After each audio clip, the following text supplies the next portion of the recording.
Have you ever got a nutrition or a fitness plan from your coach and you looked at it and you thought to yourself, what the fuck? If you did, you're not alone. I've been there. I heard from people that have been there, and I've seen some nightmare stories on Reddit, and that's what I want to go through today so we can talk about coach red flags, what to avoid, and what they should have been doing instead so we don't fall for the same trap. And like I said, I have fallen for those things myself, and it's very easy for people to point fingers and be like, oh, you're so dumb for doing that.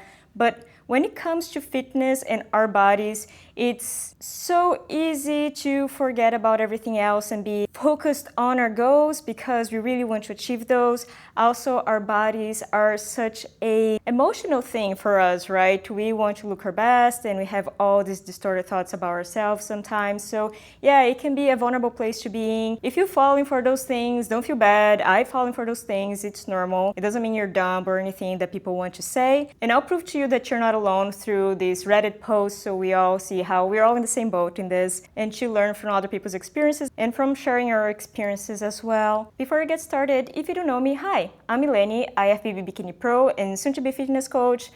I'm working on my certifications and studying because I don't want to be one of these coaches that I'll be talking about here. So I'm making sure I'm studying and I'm doing my homework so I get prepared. I already got my nutrition certification and I'm working on my personal training certification now. And if you want to work with me, I'll keep you posted once I start taking on clients.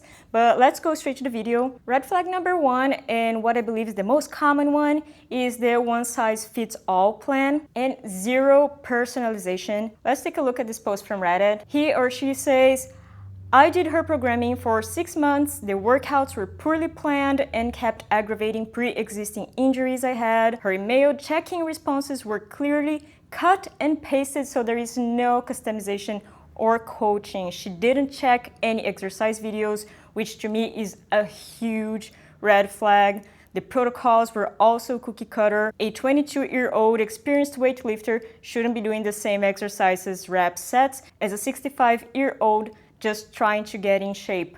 That's so true for obvious reasons. That's so true, yet we see that everywhere out there for obvious reasons because it's so easy to just send a template to all your clients and make money from them without considering their individuality at all, considering their age, their workout experience, like she mentions there. Injury history is something that is so overlooked. I don't often see coaches that ask about past injuries.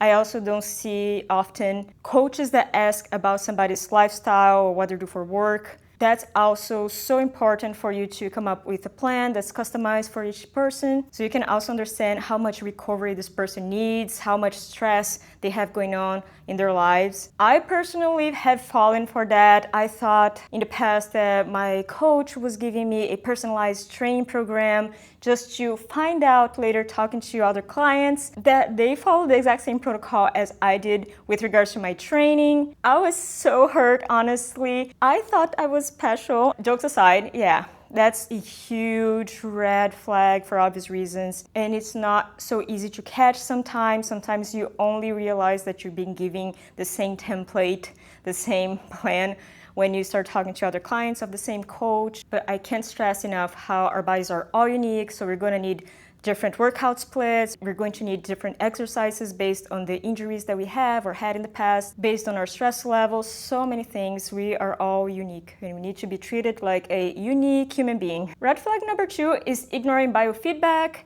and forcing extreme protocols. Again, I've been there, but first let's take a look at this other post from Reddit where he or she says, during the year, my check-in responses would literally be an email that just said, amazing. I had the same meal plan the entire year, which was extremely rough. Oh my God. For dinner, I had to have 5 cups of green vegetable every day. I'm vegan, but I don't think I have that much vegetable in the same meal. I don't think that's for everyone. It would take me 2+ hours to get through my workouts. Oh yeah, I've been there. And every time I complained and asked for shorter workouts or less days a week, I would get ridiculed for not dedicating the time to my goals. Yeah, there's so many wrong things there. I think that, yeah, first, when you don't take your clients' requests seriously, you're pretty much closing the door to have them be open with you again, for them to talk about the things that they need, and you're just pretty much creating a recipe for them to just burn out and quit your plan. Again, just pushing the same meals every single day without asking the person if that's something they want to do. That's also another recipe for burnout. Eventually, the diet is so extreme and so not sustainable that the person is just going to end up quitting. And if you're not even open to listening to them, then what's the point of even saying anything to your coach at this point, right? And about the 2+ hours of workouts, I've been there, like I said, and it's very frustrating when you're dealing with a lot of things in your life. Like, for example, I was dealing with an engineering career, I was dealing with an office job, having to go to the office every day. And on top of that, I had this excruciating workout. And it's very frustrating that once you tell your coach that that's not sustainable for you, they pretty much act like you just lack willpower or that you're just not disciplined. That's not the case. And if your coach is making you feel in this way, that's a huge red flag. Know that the issue is not you. The coach is not just there to keep pushing you beyond your limits. The coach is there to create a plan that's sustainable for you, to work with you. If your coach is just pushing you to exhaustion and not listening to you when you claim that you need a little bit more recovery time, when you need to take a step back on this routine, then that coach is a huge walking red flag, honestly. And from my experience, I learned the hard way that more is not always better, that actually can backfire, that led me to injuries in the past. Also, I didn't get the best results when I was doing more. I got the best results when I learned what was the appropriate balance given my lifestyle, given how much recovery time I needed. For example, right now I go to the gym 4 times a week and I keep my workouts between 1 to 1.5 hours. And because I'm not trying to lose weight, I don't do any structured cardio. I just walk my dog once a day, and that's about it. But that's what works for me now. There were times when I was prepping for a competition in bodybuilding, and I was doing these excruciating workouts. I would just spend 2 hours at the gym just lifting weights 5 times a week, and then doing another 2 hours of cardio to try to lose weight for the competition. And like I said, all that did is that I ended up with a knee injury, something that I struggle with still years later. Our bodies are not something that we can just be experiencing on and not face any consequences, so be smart about that. Even if your coach is not listening to you, then listen to your body yourself and make the right decision for yourself. The hours that you spend at the gym are not the only things that are going to contribute to your progress. There are other factors that contribute as well, like for example recovery, like I mentioned, you getting enough sleep. So your protocol has to allow that you get enough recovery. It is true that discipline and putting some effort into things are going to take you towards your goals, but it gets to a point where if you put too much effort into things, then that ends up backfiring rather than pushing you towards your goals. So understand the balance, understand the limit for you, and communicate that to your coach. If they're not listening to you, then maybe it's time to look for a new coach.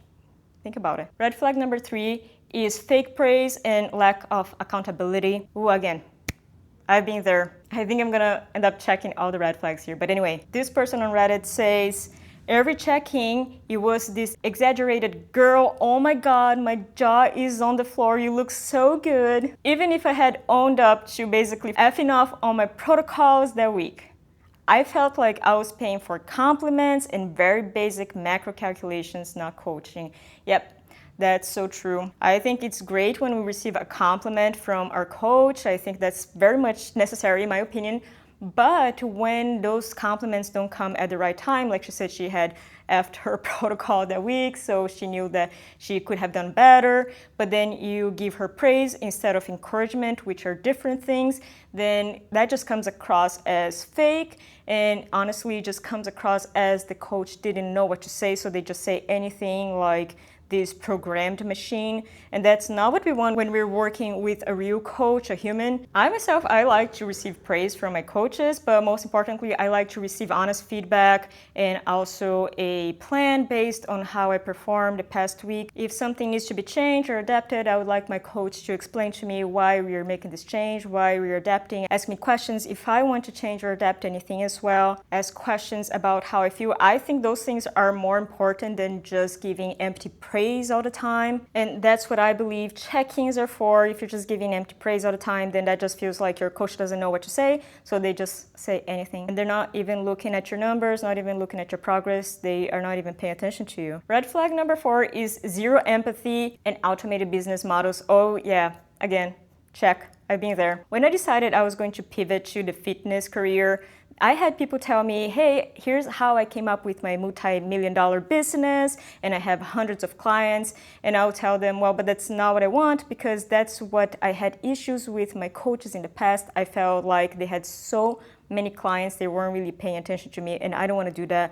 I want to make sure that I have time to actually talk with each of my clients and understand how they feel about my plan and how we can change things or how we can keep them the same, but learn from them and hear from them. I want to have that time. And they would just kind of be like, So yeah, let me tell you how I have a multi-million-dollar business and how I have hundreds of clients. It's like they weren't even listening to what I was saying, because I think that in the fitness industry, there is this need for making more money and getting more clients, and more is better. And I think that that's where the work of many coaches suffer, because they start seeing all these clients wanting to work with them. They get stars in their eyes, and then they end up not personalizing the plans enough anymore and just treating the clients like a number. I think many times they don't even remember our names, which is something that is a huge red flag. But if you've experienced this, or you're experiencing this with your coach, then know that you're not alone. Let's check this Reddit post, for example. He or she says, literally in the first week,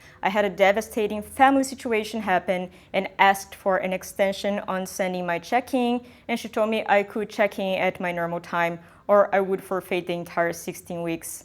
Yep, that sounds like a very robotic, insensitive response. And like I said, that's probably from a coach that expanded her business so much that she doesn't have time to work with her clients anymore. So she just sends these kind of automatic responses without considering the situation of each of her clients. However, we need to understand that when we're working with clients, we're working with humans and not with projects. We can't just act like our clients are business transactions, because they have feelings, they have things that goes on in their lives. And like I said, fitness and our bodies, they play such a big role in our emotional health. So if you just treat it like it's just physical, or you don't take into consideration the situation that your client is going through, then that becomes a very toxic experience, in my opinion. Many times when we work with a coach, the coach is the only person that we have in our corner to help us work towards our fitness goals. And when we don't find the support even in the person that we're expecting to be there for us, then that can be pretty devastating, honestly. I've been there, and that does take a mental toll, especially when we are working towards our goals, we're excited, and then they don't understand these things that happen in our lives and us not feeling good that week or that month. I think that if a person doesn't have the patience, or if they're just not empathetic enough to be listening to their clients, then maybe they shouldn't be working with people in the first place. That's my opinion. When you work with people, you need to be able to adapt protocols when things happen in your clients' lives. You gotta take a person's life in context, especially because you're probably not working with this client for just a month. You're probably working with them for a year or sometimes more. So yeah, things are going to happen, and that's just to be expected. If you don't know how to adjust, then that just shows that you really lack on skills as a coach, in my opinion. So like I said, if you're going through something like this with your coach, make sure that you ask questions and you assess the situation. Make sure that this coach is the best person to be working with you. And if not, maybe it's time to find a new coach. Like I said, I've been there in some of the situations, and I know that working with a coach is much more than just making progress or working towards physical goals. Our bodies just create so much emotional response from us. So working towards our goals with regards to our physique, with regards to our weight, with regards to our health, does play a role in our mental health as well. So make sure that you protect yourself, that you protect your sanity. And I told you about my experiences here, but I want to hear from you too. Let me know here in the comments if you have any nightmare stories with a coach or anything that happened to you that you can relate. And if you found this video helpful, please like, share, and subscribe, and see you next week.